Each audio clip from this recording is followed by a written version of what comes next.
Welcome to Chana Tutorials.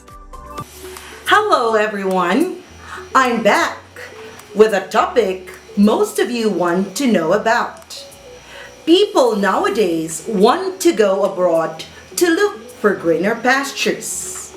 We are faced with a difficult life that all we want to do is to look for a job abroad or any other means that would provide us with a better way of life. Unfortunately, it is not as easy as 1, 2, 3. Requirements are so much. It entails a lot of time, effort, and money. One of the most common reasons why people fail to achieve these endeavors is because of IELTS or IELTS. What is this? And why is it necessary for students and professionals to take the said exam? In this video, let us try to discover IELTS and what it is used for and for how long it is valid. But before we start, if you have not subscribed to this channel, please click the subscribe button and the notification bell so you get yourself updated whenever I get to upload new videos. What do IELTS stands for? IELTS is an international English language testing system. It is designed to assess the language ability of candidates who need to study abroad or for professionals who would like to work in other countries where English is used as a language of communication. IELTS is also required for entry in universities in the UK or in any other countries. Now, let's go with academic IELTS. If you are planning for a higher education or you want to have professional registration, as most institutes demand, this test's sole purpose is to understand if you are ready to work in an English-speaking environment. IELTS General, or we say General IELTS, is easier because it limits itself to testing your general language skills. Whereas IELTS Academic or Academic IELTS, these are tests where it's going to deal more with complex topics to see if you are able to comprehend complex technical terms used in academic English. What are the skills tested in IELTS? These are listening, reading, writing, and speaking. Let us start with academic reading. Now, when you speak of academic IELTS, the reading part is going to be a bit lengthy. It is based on technical topic and complex in nature. The kind of questions in terms of the pattern is the same for both IELTS Academic and General. But when you speak of the articles, they are based with completely different things. So if it's going to be academic reading, IELTS Academic, it is expected that you are going to have fill in the blanks for the questions that you're going to address to. You have find the right sequence. And you also have the true, false, not given, which is quite tricky. You also have the yes or no, not given, in both tests. But the article in academic reading are a minimum of 800 words. Again, 800 words, which means it's really that lengthy. And mind you, you only have 3 passages for the reading part. And you need to allot 20 minutes for each of these reading passages. Now, let me remind you that if it's going to be academic reading, everything is basically based on research. Now, let us talk about the difficulty in terms of academic reading. The passages, as I said a while ago, is going to be lengthy. So which means, as you move along from one passage to another, it has increasing difficulty. The academic style texts are normally journal articles, textbook extracts, and texts related to academic topics such as science, history, and sociology.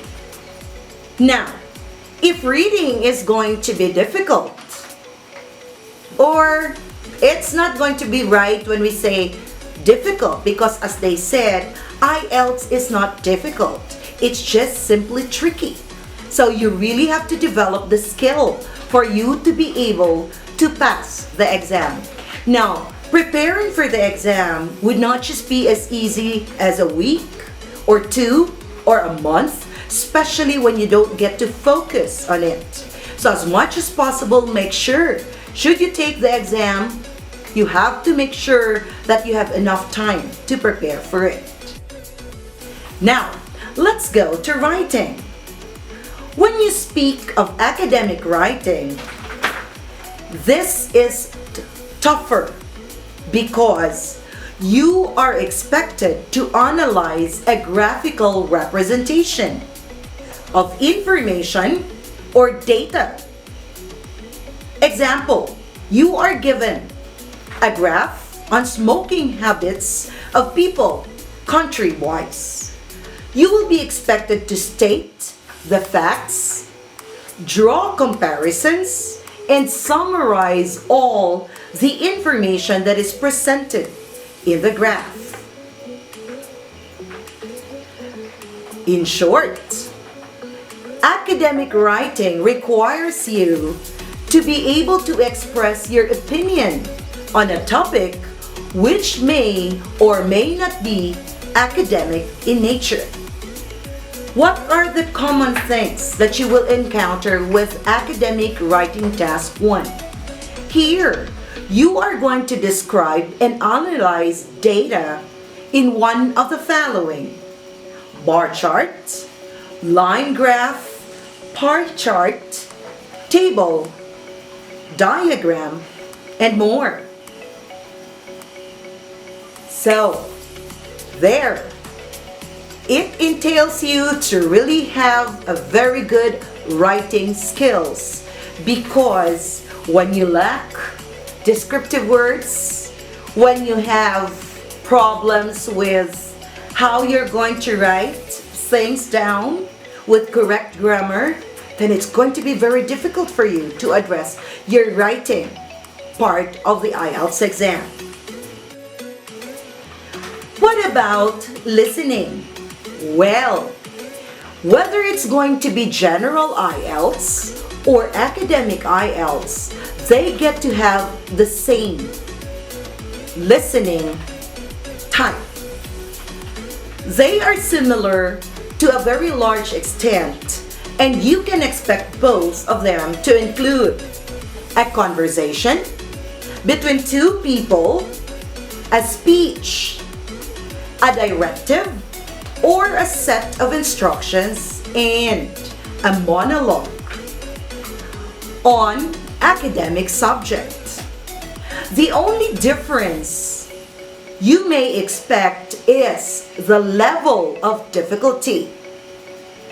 The strategy for this test is to listen to 5 to 10 minute clips on the radio, or you get to watch videos, or why don't you start reading something and you try to make use of the British accent? That's going to be a big help for you.